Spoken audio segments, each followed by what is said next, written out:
The royal family, while holding no real constitutional or political power, is a huge part of life in Britain. Hundreds of charities are associated with the family, some represented by royal patrons and some established by royals themselves. Recently, the public's trust in this system was rocked when Prince Charles' team was implicated in the Cash for Honours scandal, in which the prince and a former aide were reported to the Metropolitan Police over the claims.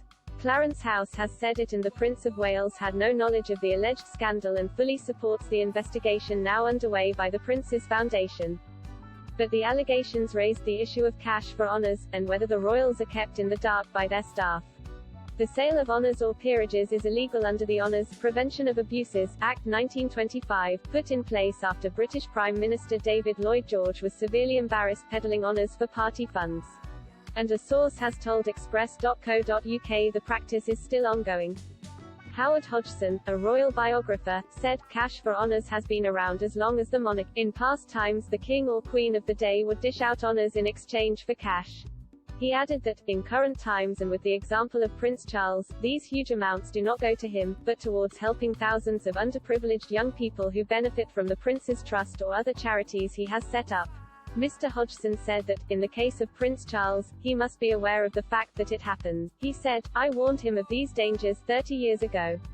He looked surprised then as he will now if asked about the same point. However, Mr. Hodgson said this doesn't make Clarence House's statement untrue, saying that it's down to the teams working with and for the royals, not the family members themselves. He said, "Nobody ever tells him how they scoop up the cash. They pull it in and would never compromise him by telling him the details." Prince Charles turns a blind eye to the practice, Mr. Hodgson claimed, as if he were to ask too many questions and want to be ridiculously politically correct, then no money would be raised and so no good would be done. Royal sources say it is up to the government to decide on all awards, including honorary ones, before the palace is informed that they should be presented.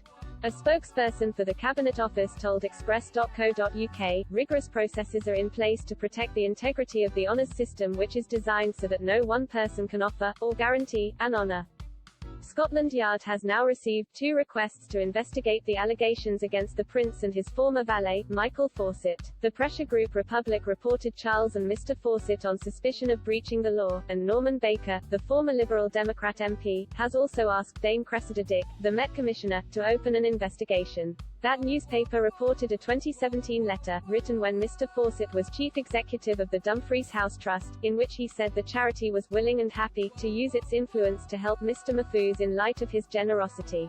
Mr. Fawcett has temporarily stepped down as chief executive of the Prince's Foundation while an investigation is underway at the charity. The scandal deepened when the Sunday Times followed with another allegation, that Prince Charles has met with William Bottrick, the alleged fixer of the deal, at least 9 times.